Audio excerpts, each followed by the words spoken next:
Welcome to the Lightforge. This is ADWCTA. This is Merps. So another week and another, set of cards that have been released. And just like last week and the week before, a new god has been revealed to us. And thankfully, this is a god that will be in the arena. Unfortunately, as we saw last week as well, it's probably not the greatest card. Let's dig into it. We have Yasharaj. I'm pretty sure I'm pronouncing it correctly. Yasharaj It's Rage Unbound. it's Yogi. Yogi, yes. That's my name for him. It is very cute, and this is Hearthstone, where we do have Murlocs riding on frogs and tiny fins. So I I think mean, there's just you guys know, like if you're listening to this and you have not heard of Yasharaj, it's spelled without two of the vowels that you would normally pronounce.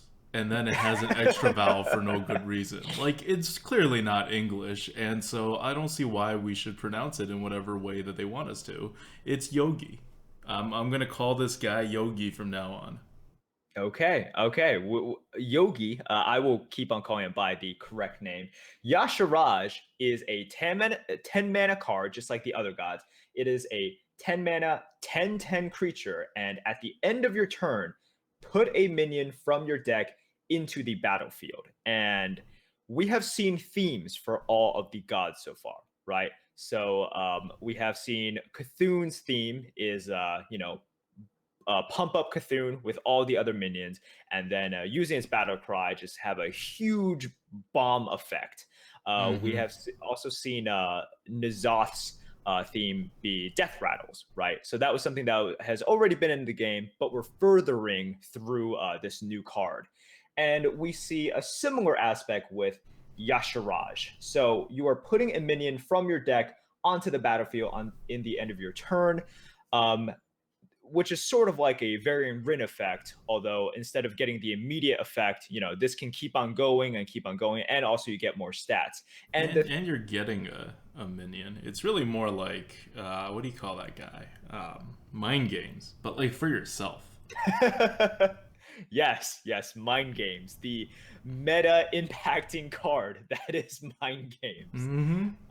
But we if you want to go and look at the theme of Yasharaj, it seems to be, drawing cards, like getting more, drawing stuff out from your deck, right? And this week, we not only have seen Yasharaj, we've seen a Yasharaj card as well, a druid card called Mark of Yasharaj. Yeah, okay. Let's stick with Yogi for a second here. Okay, Yogi. Yogi Rage Unbound. That's a little intimidating. So it's a 10 mana 10/10, and then it plays mind games on yourself. So it's kind of like playing mind games on your opponent. It's really pretty much the same when it comes to arena.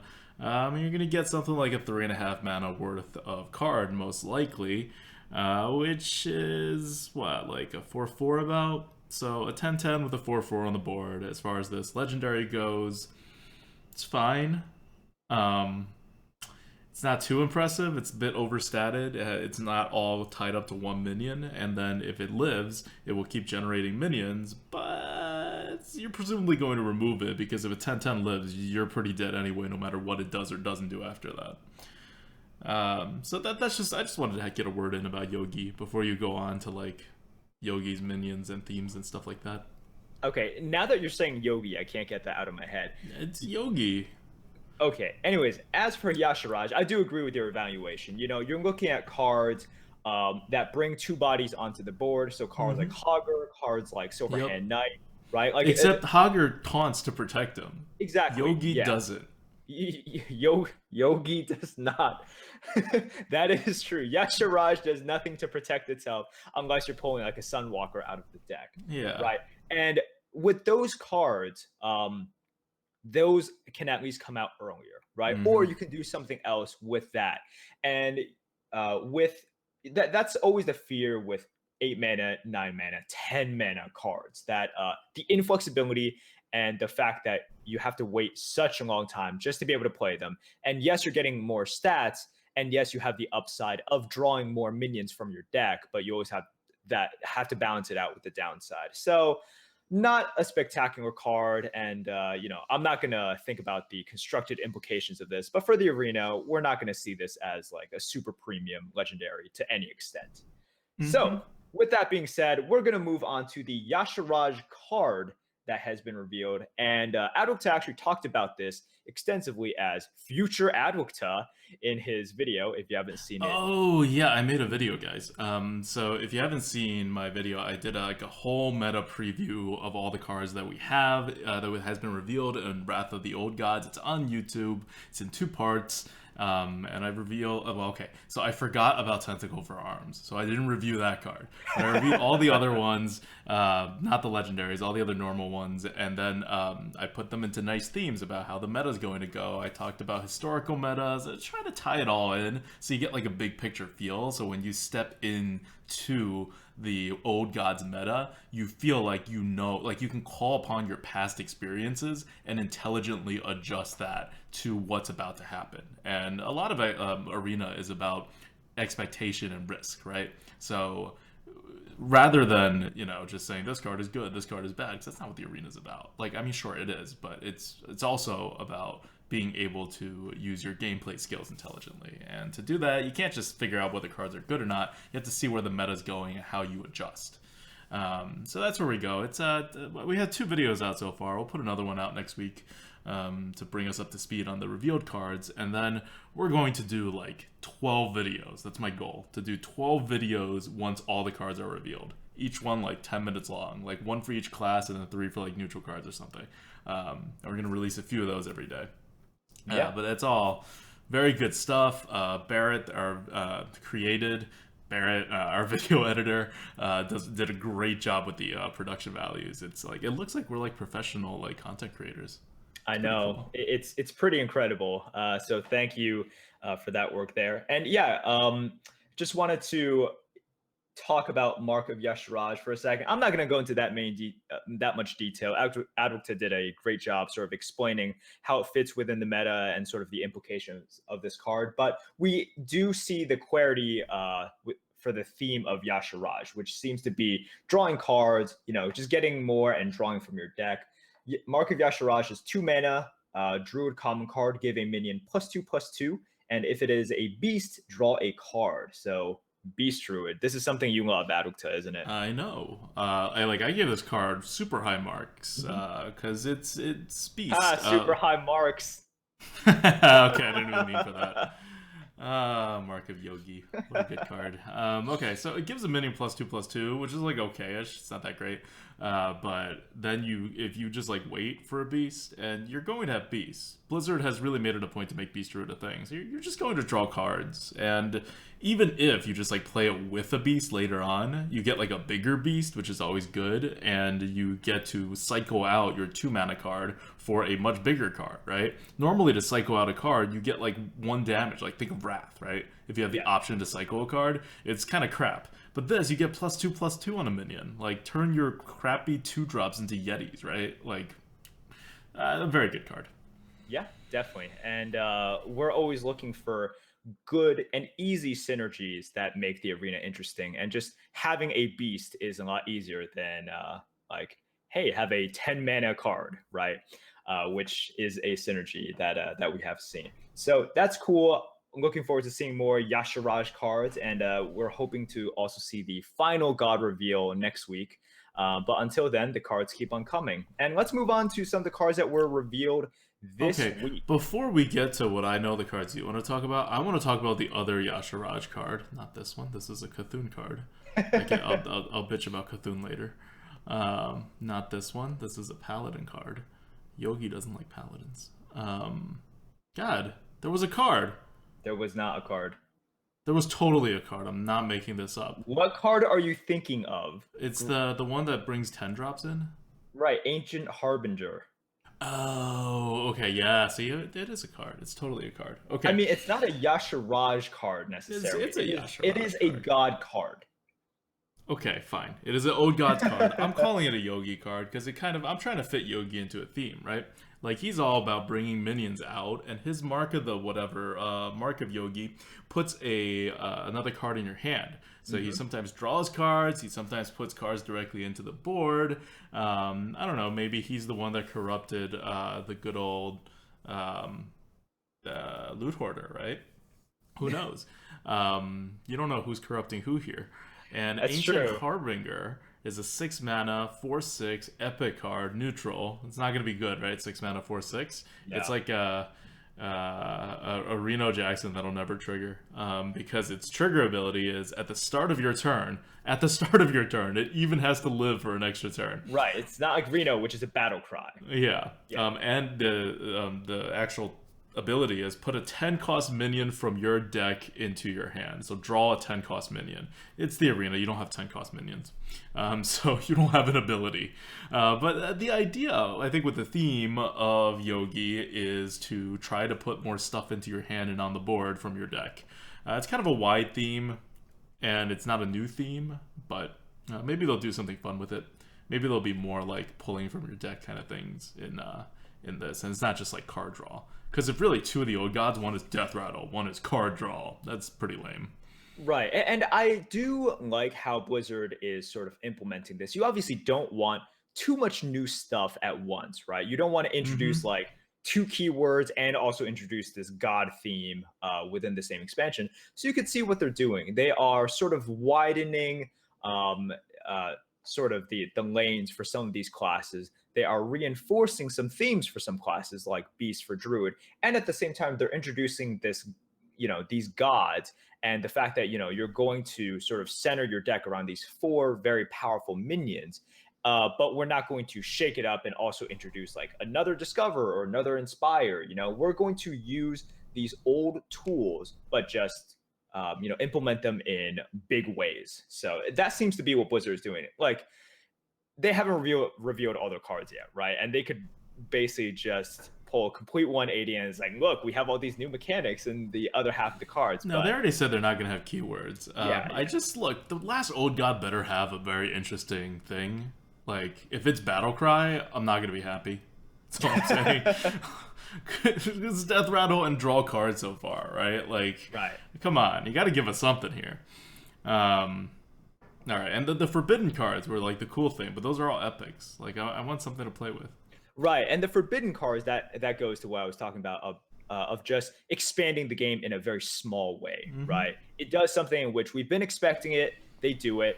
It's not game changing anyway. And then they implement these small changes, and the big sort of change is Yeah. these I'm just gods. hoping the big change isn't Cthulhu because it's like not in the arena. Yeah, I'm definitely. hoping there's one more quote unquote big change. I mean, Cthulhu is pretty game changing in terms of deck building for constructed, but they're all like It- one kind of deck, so I don't Yep. know. It's almost like pre-built decks in a way. All Anyway, right. well, what do you want to talk about? So I think we should definitely touch upon a few cards from the expansion, and we won't go into them in super detail because ADWCTA will be putting out another video. But I wanted to start off with Preview of next video theme: Shaman gets Ooh. good cards. Indeed. But before we get to the shaman, I want to talk about the Steward of Darkshire, which is a rare Paladin card. It is a 3 mana 3/3. And whenever you summon a 1 health minion, give it Divine Shield. And this just. So for Constructed, we know that Muster for Battle is leaving. But for Arena, Muster for Battle is very much staying in the game. And Muster for Squires. Muster for Squires. Oh my gosh. This card is not very powerful on its own, right? And as Mm-hmm. we've seen with 3 mana 3/3s that have some effect, unless it is like a battle cry, for example, SI7 agent, it is a slow card as well, right? But this is another card that makes paladins just super, super annoying.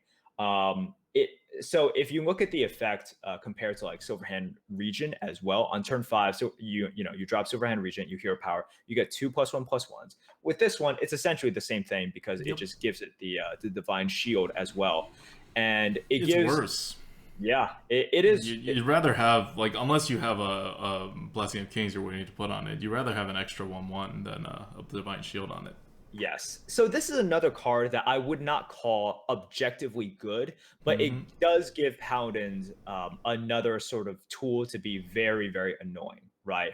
And with this, if they get Yeah. the muster for battle off, if they even get it on a loot hoarder, suddenly that's very annoying, right? Divine Hmm. Shield in Arena are always very annoying, just because even if you're able to ping it off, the tempo loss in today's meta is too much sometimes to overcome. So this is a card I would I look mean, out. it's not like I don't want to make too big of a deal out of it. If you can really ping it off, they're spending 2 mana to hero power in order for this to even happen. Like, Sure. just Yeah. imagine they played a slightly better Razor Van Hunter in the mid or late game.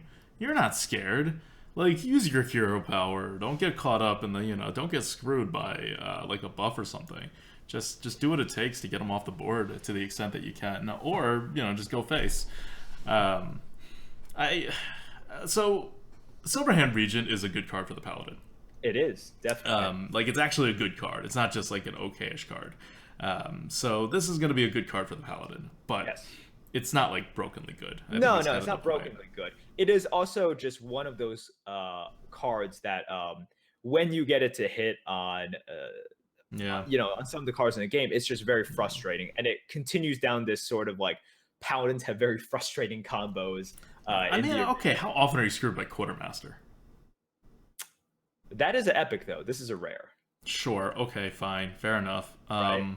Okay, but like Muster for Battle is always also going down a little in dilution, right? Right, Because there's it more is going cards. down a little bit in dilution, but this is a card in which if you hero power, it has the same effect as a Silverhand Regent, right? Mm-hmm. But if you're not hero powering, it has an additional effect that Silverhand Regent can't touch, right? So it has like big upside, and if you're just comparing to Silverhand Regent, it's about the same. And Silverhand Regent is pretty good for Paladin, as we've discussed. So it's a Mm-hmm. card to look out for. It's another card to get frustrated with. And I'm just thinking about this. I'm like, man, I am gonna hate this card sometimes, and it will make like those highlight videos quite a few times, I believe. So that's why I wanted to talk about it. Yeah, I mean, if you're just generating 1/1s, it actually takes you to putting down a 1/1 for good value for Steward of Darkness to even like get value, period, as a normal like 3 mana's worth of value. So it's really just like it has plenty of faults. Not a premium card, much less like a extremely broken card in the arena. Oh, definitely. But for those people complaining that it's like, oh man, there are some cards that even if they're not super powerful, like Muster for Battle or Outdoor or those cards, they can win you the game in those like quirky, frustrating ways, right? Right. And I just see this as another one of those. Yep. Yep. I mean, basically RNG. Right. Quirky, frustrating, basically RNG. Because if he's just hero powering his way to victory, that's normal, right? Your Murloc Knight does it way better. But if you're, actually summoning 1 health minions and more than one of them, then it gets a little annoying. Yeah, definitely. So, Steward of Darkness was one card I want to talk about. And before we actually move on to the Shaman, let me just get to my other card, and then you can be the Shaman Predictor, the Shaman Master. Okay. Okay, sounds good. Mm-hmm. Let's talk about Kabbalist's Tome. So, this was a card that Reynad revealed on his stream. It is a 5 mana epic spell for the mage, and it adds 3 random mage spells to your hand. So So Reynad revealed this because Blizzard is telling him that this will make him salty.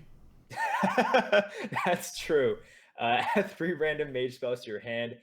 Kabbalist Tome into like the exact spells that he doesn't need. Exactly.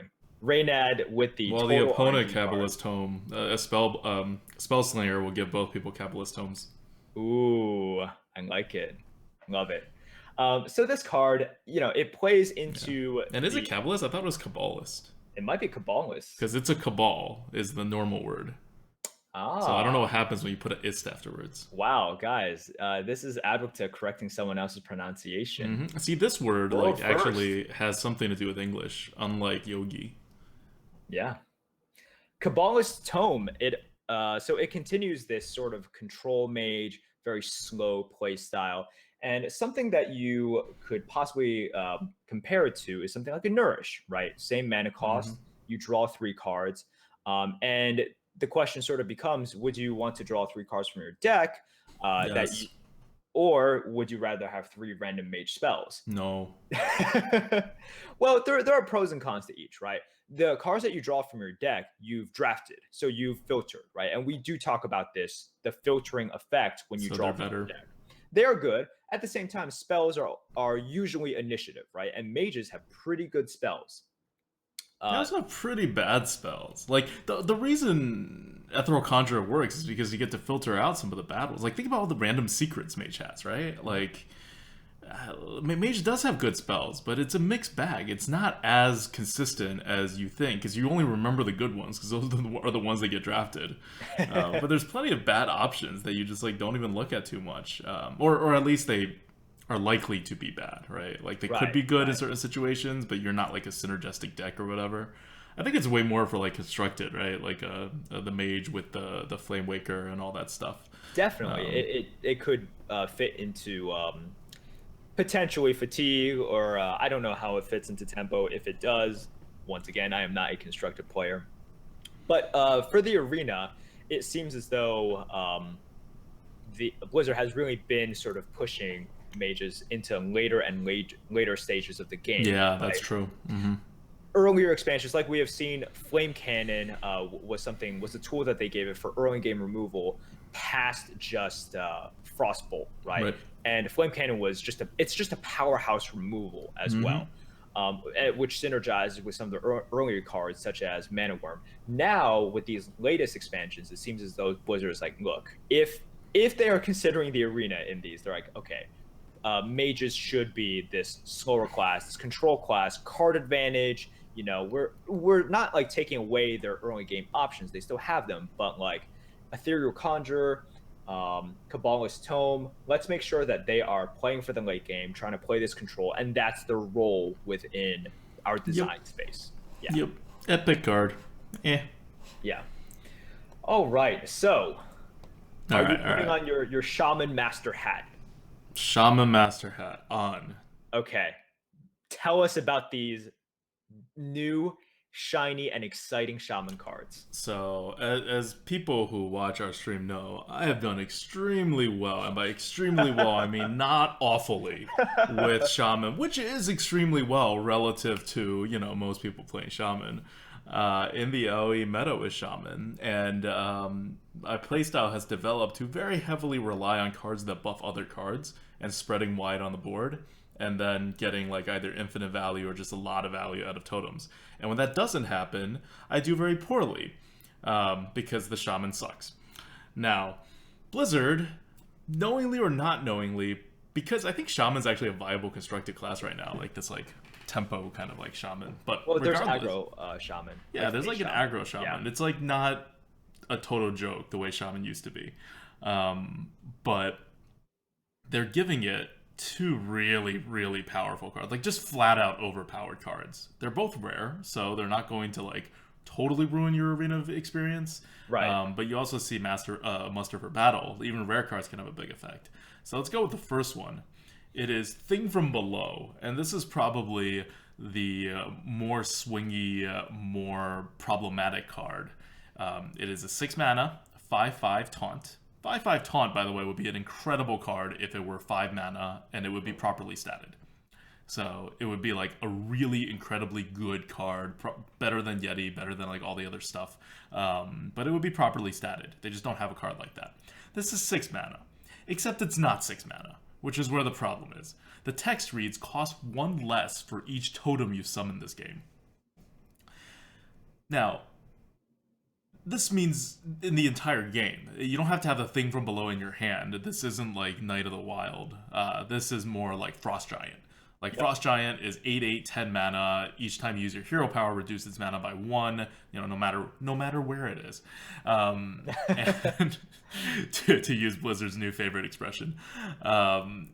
And that means for a Frost Giant, you have to hero power 2.5 times to kind of get a value. And it's a kind of a dumb card, right? It's an 8/8, it doesn't do much. This is a smarter card, it taunts, it doesn't really have initiative, but it's better than just like putting out an 8/8. And more importantly, you only have to hero power once to get it to be normal value. So even on turn 7, you can play this at normal value if you use your hero power. So on the same turn, you could play it at normal value. It reminds you a little bit of like the inspire mechanics that you see sometimes, right? Yeah. Where you inspire on the turn you play the card, and your card is pretty good. And then if it lives another turn, I'm thinking like Murloc Knight, right? Like if it lives another turn, oh, totally broken. Right.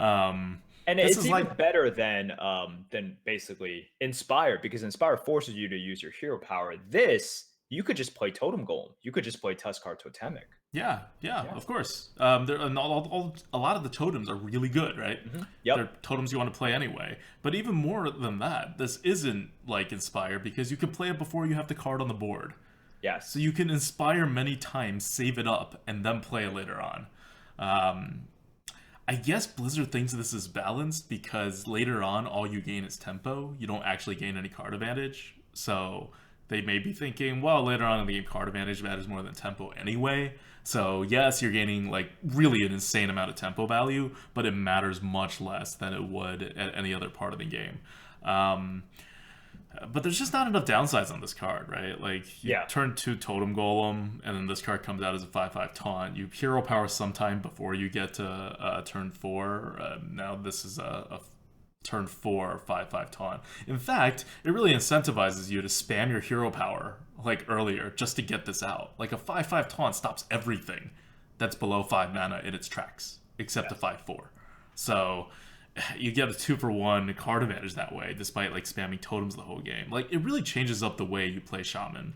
And I really, really like that it does this, because it's about totems. And because pretty much the only way Shaman wins right now is by effective use of totems, which is very difficult. And this makes it a bit easier.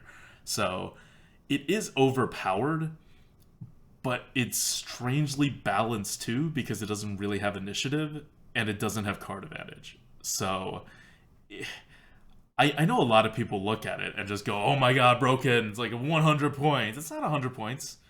If you just look at it by the value and you just start doing math on it, sure, it may look like it should be like 130 points, but just in terms of how much it'll affect the game, it won't affect the game by that large of a margin. It'll be more along the lines of a reverse version of Imp Gang Boss, right? Like, it may hit 90, but it's not going to be like broken overpowered because of all the downsides that I talked about. Yeah, definitely. And I love how we're saying it's like, oh, it's only gonna be as good as like only gonna be Imp Gang Boss, the best, Warlock card by like 20 points. Yeah. But with our preliminary evaluations right now, we're gonna have to see, right? We're gonna have to see where the meta goes. We're gonna have to see what other cards are revealed. Well, we're not. I'm thinking in my head, I'm like, hey, who knows? We could see a card. It's like 3 mana for 2, destroy a thing from below as its battle cry. I'm just joking about that, but yeah, that's sort of an example of you never know until you've seen all the cards. Right. So let's move on to the next Shaman card. Adalto, why don't this is gonna be so crappy, right? Like, how bad do you feel for the Shaman? Every single expansion, they get these like flat out overpowered cards, but like they're not like so overpowered because they never have initiative. They're just overpowered in that, like, you're definitely getting more than you put in for it, right? Like, I'm thinking like fire, flame, that thing, the 4-drop, flame, fire, burning thing, overloads for 1. It is escaping me at this It's escaping you too. It's a fire thing, but it's not a fire elemental, right? Fire Guard Destroyer. Thank you, chat. Okay. So I'm thinking cards like Fire Guard Destroyer. I'm thinking cards like Crackle. They're just very good for their cause, but they don't quite cut it, right? Like, for whatever reason, they are definitely good. You will definitely take them over Yetis and whatever. But despite having like an additional stat or even more than that compared to what you should be getting, they don't quite make it. And you could argue about the overload with the earlier ones. This one doesn't even have overload, and I don't think it's gonna make it in the way people are expecting it to. It's gonna be good. It's gonna help the shaman.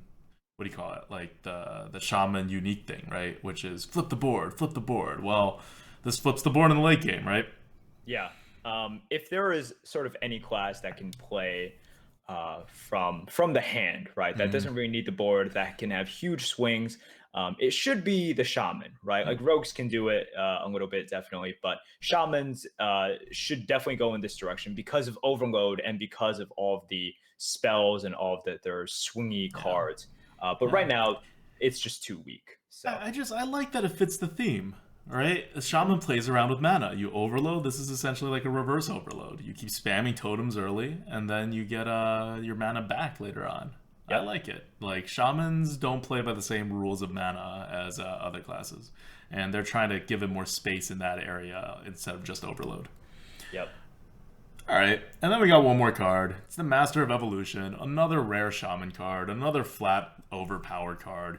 It's a 4 mana 4/5, and you're thinking it's a really good card. Just wait for it. It has a battle cry that says transform a friendly minion into a random one, and you're saying, oh man, that's like a recombobulator. That's really good. Like especially with a 4/5 body, that's kind of amazing. But wait for it. That random minion will cost one more mana than the base of what you're transforming. Wow, ADWCTA, you sure are good at reading people's minds and knowing exactly what they say. Yeah, yeah, that's one of my. It's one of the only reasons I'm good in the arena. I'm certainly lacking in some of the other skills that people think are important that to is, playing in the there's no arena. denying that. But okay, so it looks like a super overpowered card, right? Flat out overpowered card. And and it is. I'm not going to lie to you and say it's not a flat out overpowered card. But once again, you want to play it as a 4 drop, right? It's 4 mana 4/5. It's very good as a 4 drop, and as a 4 drop, you could be getting another 4 drop if your 3 drop lives, which is the ideal situation. But if everything's just kind of trading, then you kind of don't get to use its ability. And later on in the game, you can use it to basically heal up any minion. The fact that it costs 1 mana more assures you almost that the minion you're going to get is actually like of the mana you transformed. So your 3 mana cards aren't going to become 3/3s; they're going to become 4/4s, right? Yeah. And that's like super important and super good. But like, how much additional value is that really? Like, if it's injured in some way, then yeah, you get like, maybe 2 or 3 more stats out of it.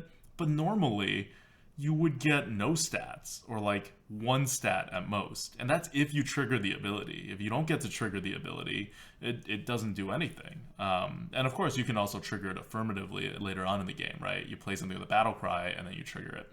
So there are uses for it, but again, it's not super, super overpowered. I would say this is another one of those like premium cards, and you're going to get annoyed when it happens because Shaman's just going to get way more stuff. Right.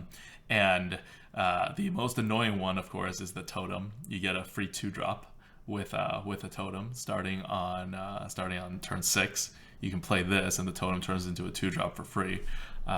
So it's very, very powerful. You're going to take it over almost any other rare shaman card. But again, it's not like muster for battle levels of unbalance. It's not a cog hammer. It's Exactly. incredibly good. It is above where the neutral cards are. Power creep, yes, but not broken.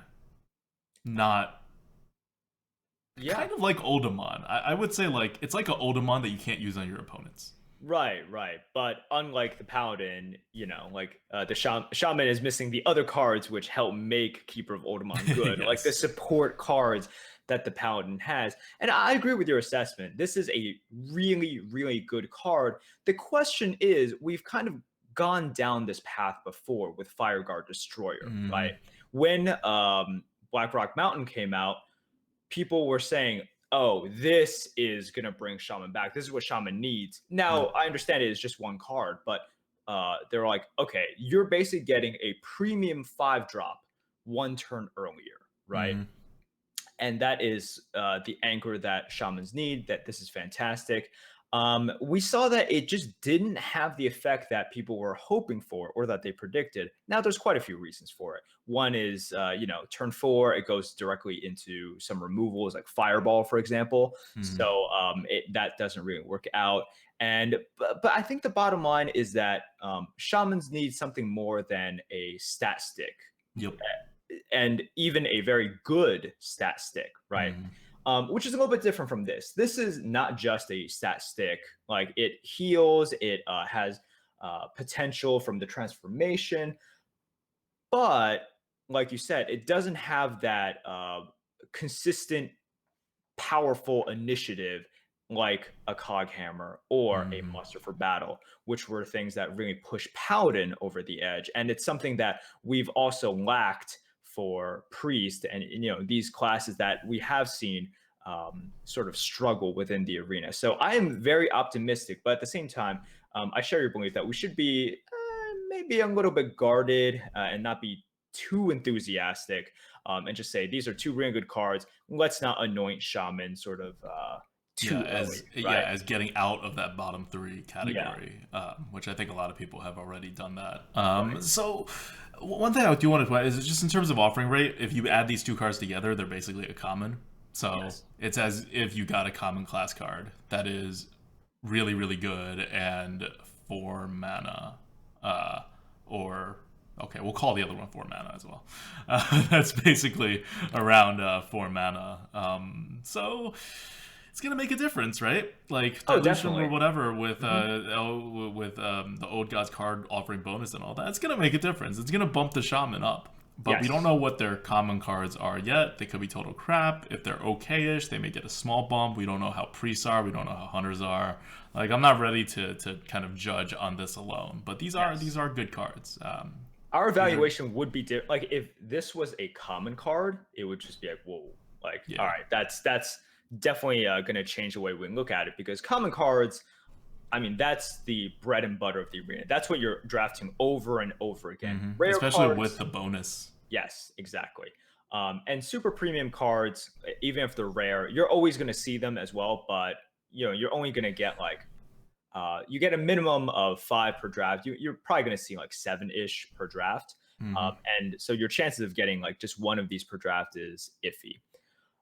So yeah, we'll see. But the question that I want to ask, and we've talked about it a little bit, is are we going to see the warrior effect? Hashtag Arena Warriors Matter for Shaman. Like, um, we were sort of underestimating the effect that Fierce Monkey and the Obsidian Destroyer had with the Warrior, and it definitely gave Okay. Warriors the boost. I don't think it's anywhere close to that. But they're not common cards, and they're not getting a 50% bonus. I think they're only getting a 25% bonus. Of course, we don't know that. Blizzard can do Right. anything they want. But like, if they get only a 25% bonus, that means those two warrior cards are seen. Yeah, actually, just like twice as often. And those warrior cards, they taunt. They have a theme. They fit what the warrior like was trying to do. These guys don't really fit what the. I mean, okay, they kind of fit what the shaman's trying to do, right? Like they Yeah. make it better to like have totems, but it's kind of incidental, right? Like it doesn't change your overall strategy as much. On the other hand, if you have more cards that kind of have that same ability for the shaman, where you can basically bank mana by spamming out totems early on, then it could be a fairly powerful change. Yeah, I definitely agree. I think bottom line is the rarity, but at the same time, you do see, looking back on it, you see why and how the those two cards gave Warriors a bump. You're talking about the taunt.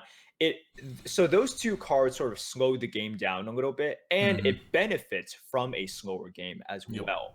Yep. Um, so it's sort of a cyclical effect, and in which those cards slow the game down, and because they slowed down, those cards got better as well.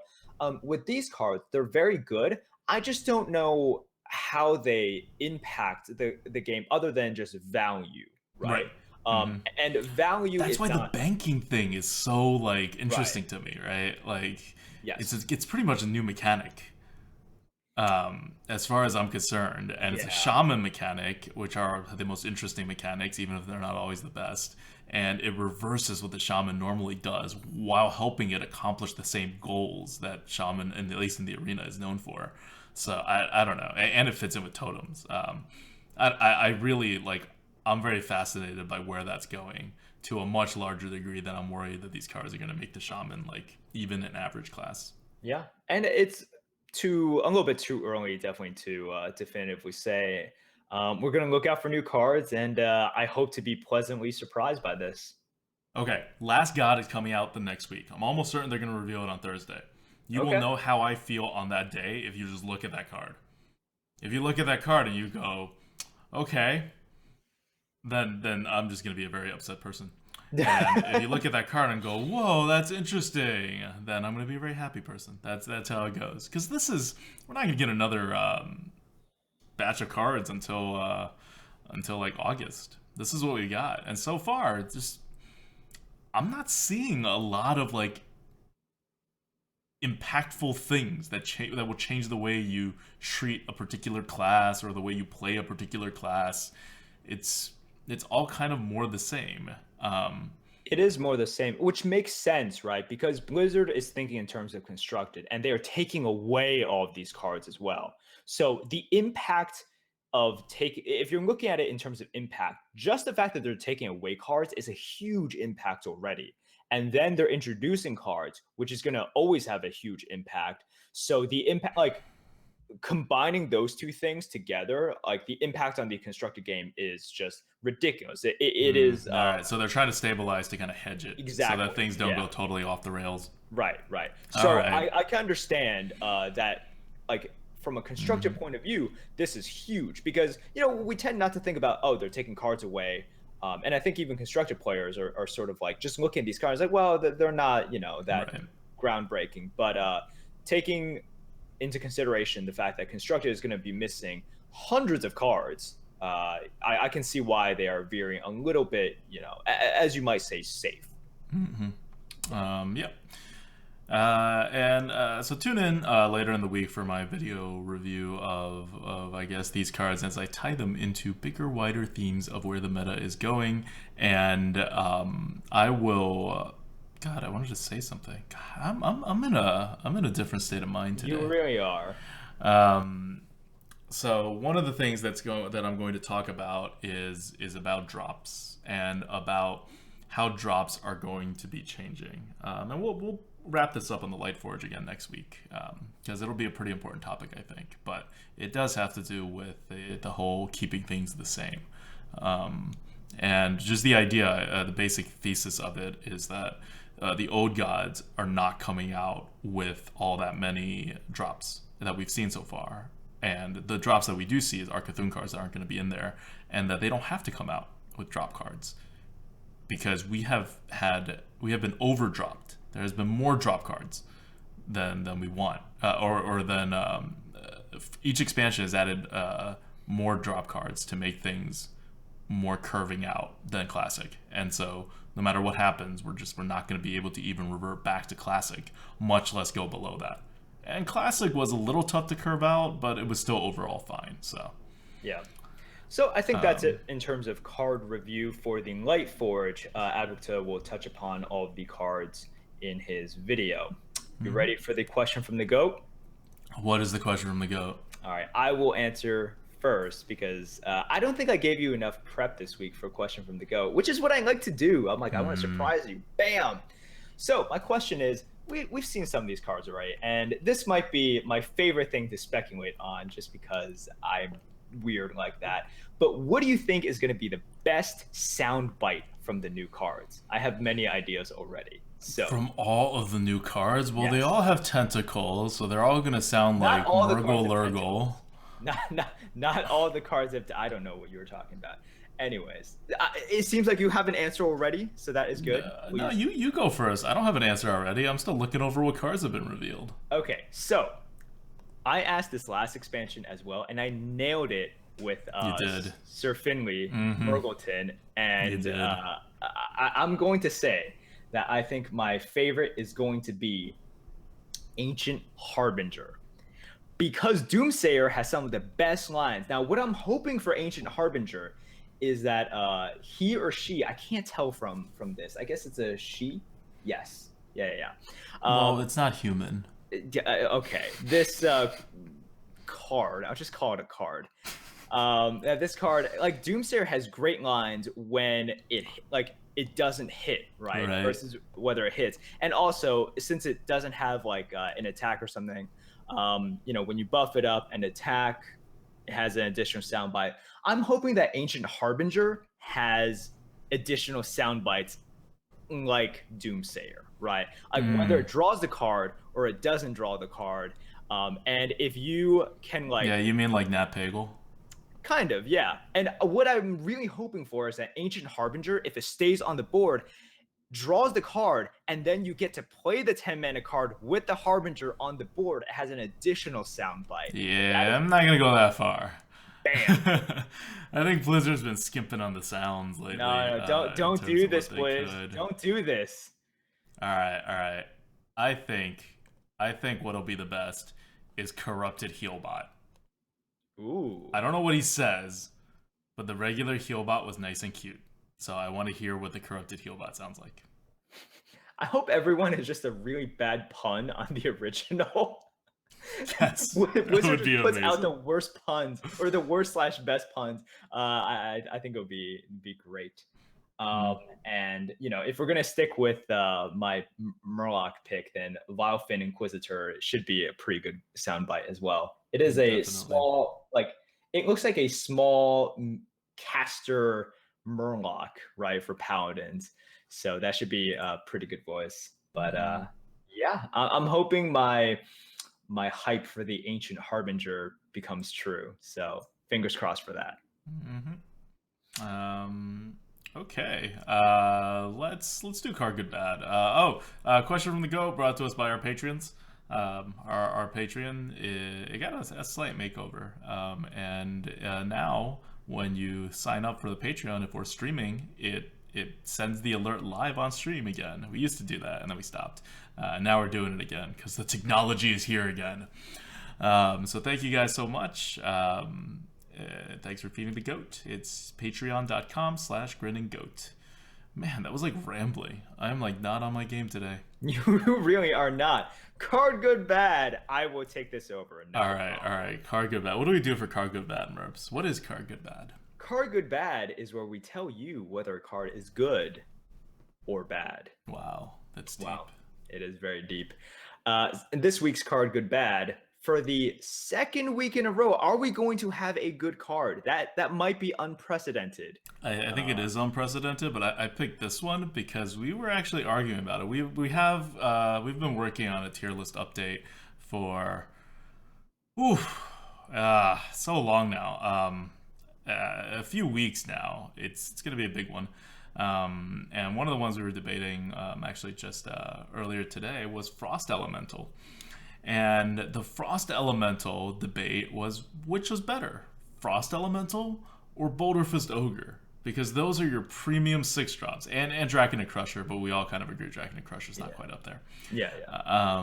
And so I was trying to make the case that Frost Elemental is better than Boulderfist Ogre, even though it has 3 less stats, which is kind of insane. Right. And this is sort of the point where we're at right now, right? If you think of it as, you can think of Frost Elemental also as 2 separate cards. It's almost as if like it's a 5-mana 5/5 and plus the spare part or an Ice Lance, right? Yep. And the question is, in classic, and that's crap value, by the way, right? Right.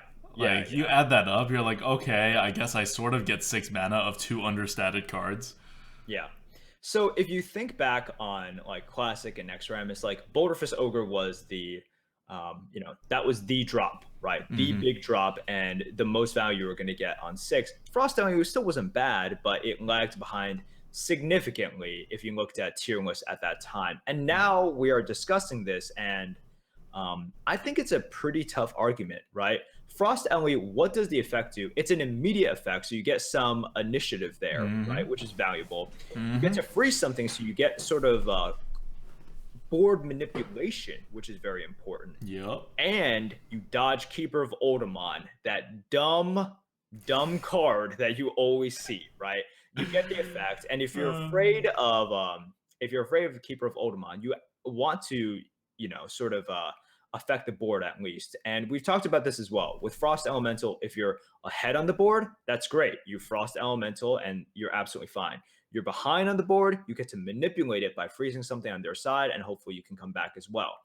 The only sort of time in which Boulderfist Ogre is better are these vanilla cases, right? Hmm. Where you just drop something, there's nothing great to freeze, you just drop the Boulderfist Ogre and you're like, ha, I have more stats. And that's not insignificant, right? Yep. That does happen quite a lot. But And Flame Strike. Flame Strike as well, definitely. Well, it still survives Flame Strike. It just With the doesn't ping. survive the next turn, right? No, I mean Flame Strike ping. Sure, sure. So you get into this awkward situation where you have to evaluate these two. It's like vanilla versus more situational experiences within the arena. And I think it's really tough. And ADWCTA and I had a good back and forth on this. And it just kind of shows you where the game is now. When you factor in Keeper, when you factor in how important initiative is, when you factor in board manipulation, you can really say that Frost Elemental is better. And I think it might be better. Yeah. You're sacrificing some tempo, but it allows you to definitely get good trades. And getting good trades swings tempo back to you. You just have to get a good enough trade for it to be worth 1.5 mana. And then you're good. You've gotten your value out of that freeze. And you can, with a 5/5 on the board, you can get much better value than that. It also baits out removal for your truly big minions, because 5/5 is like one of the most awkward like sizes to remove. You use a hard removal on it, you're kind of not getting your value for it. Small removals don't quite do the job. You still have to throw a minion in, so you're 2-for-1ing yourself. So it hits that nice spot right now in this meta, I think. And of course, it can be defensive. You're off the board, you freeze it, it gets you on the board. What's he going to do the next turn? He has to have one really giant minion to play, or else you're going to eat him.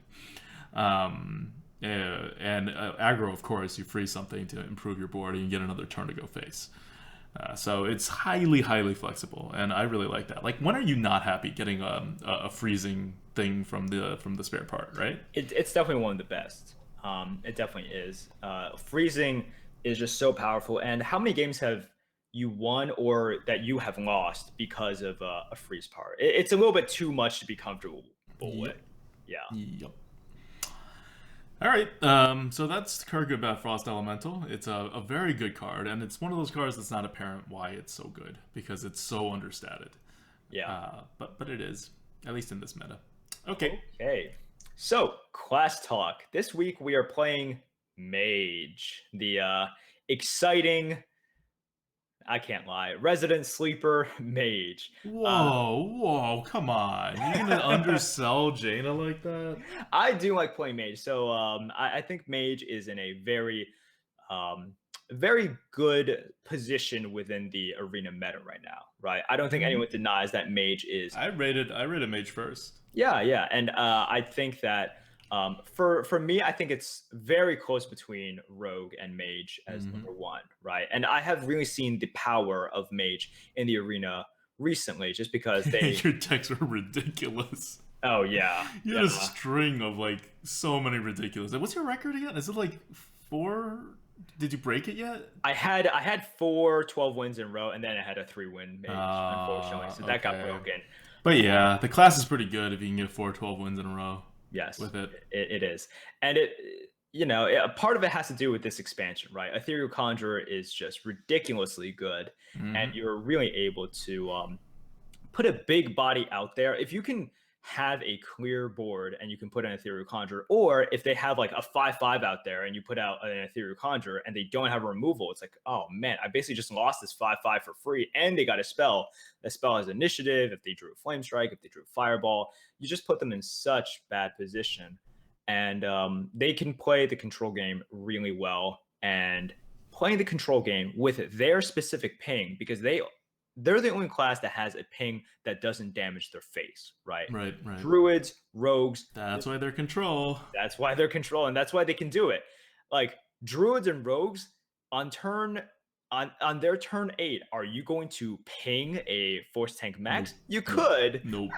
but you can't do it with the same efficiency. I do it, but like I think I'm one of the few people that does it, and it backfires on me frequently enough that I know why Yes. people don't do it. Right, exactly. It's I like, just can't well, resist. I could ping and take the 7 damage, but that's really not what I want to be doing at this point.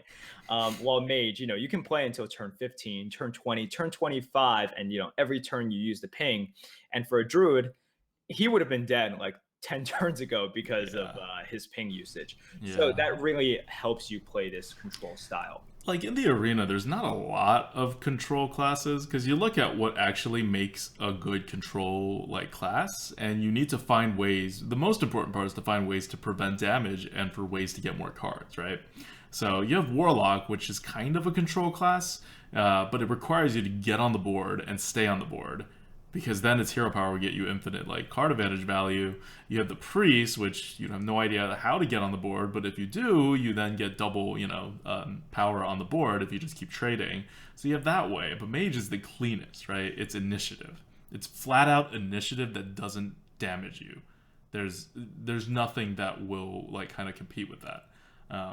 Everything else either prevents face damage or requires you to be on the board first, which doesn't happen all the time. The mage is the one that can live off of it as part of their game plan and still play control. Yeah, definitely. So, some advice for people who could possibly be struggling with mage or just trying to raise their mage game. Right now, it is a very good time to play a slower, value oriented mage. And as I've learned from sort of my past few runs, number one, you really want to make sure you're okay or you're satisfied with a sort of mediocre mulligan. If you have the late game, you don't necessarily need to go for upside in your mulligan. Just you can be fairly happy with like with just grabbing a 2 and a 3 and be like, all right, even if these are not the best 2 and 3 drops in my deck, let's keep it. Your job is to lose the board slowly and then Yes, outvalue them. It's not to get the board. exactly. Yeah. And past that point, you always want to be cognizant of how you use your initiative, right? Because how you use your initiative, aka like it could be in the form of a minion like Archer and Horse Rider, or it could be a fireball, right? That is going to protect your health, and your health is vitally important because that determines how long you can play this control game, right? The moment that you as a control mage is feeling pressure and you don't have the perfect response, that's when things start getting really ugly. Because when you get down to like 14 HP, 7 HP, suddenly, you just don't have many options, that many plays, and you want to watch out for that. So try to prevent those situations and measure the initiatives. Like, do I have to use it this turn? Do I not have to use it this turn? That's always important. And lastly, the most important advice is just be like Merps and draft the best possible decks. Yes. So All you gotta do is luck out on all the cards that you're able to pick. yeah. And if you're not able to do this, it just wasn't meant to be. Just give up. Give up immediately. Give up now. Save yourself some time. That's what I love about Mage. You never have to give up. You'll win so many games, even with really bad decks. Yeah. Because you have the best hero power, and that never changes. You have the best hero power, but not the best of luck. So that is unfortunate. But that is it. Play Mage, get some wins, and we'll see. Like Mage is sort of timeless, right? It's Yeah, always like been people good. keep. I don't know. Mage had a really bad reputation before. Now I think we've done a pretty good job of change. Well, okay. I say partly we, but probably mostly Blizzard. Blizzard has done a good job restoring the Mage's reputation in the arena by making the Paladin so hated that it has way surpassed Mage. But we, I think, have also done our part in making people realize that Rogue is really like just as good, if not better, than the Mage. And so that also made it a little less like, oh yeah, you just pick Mage. Even though many more people are better with Mage than Rogue than the other way around. I don't know. I think it's a fun class to play. I've always thought it was a fun class to play because there's a lot of thinking. Because you're so flexible that it just involves a lot of big picture thinking, and that's really not the case with I don't know like a third to half of the classes. And so Mage is one of the more thinking classes out there. Actually, it's also one of the most powerful classes. So, you know, even if you fail a little bit at the thinking part, you're still kind of okay. But the upside is definitely related to like strategy I'm playing. It's like, you know, not a paladin, not a priest. All right, no, Not I a mean that's paladin and not a priest. not. Let's get let's end on that. That's perfect. Love it. This is what Mage is. All right, well that's it from us. See you guys next week, and catch my video later in the week on YouTube/ADWCTA. This is ADWCTA. And this is Merps. Thanks, guys. See you next week.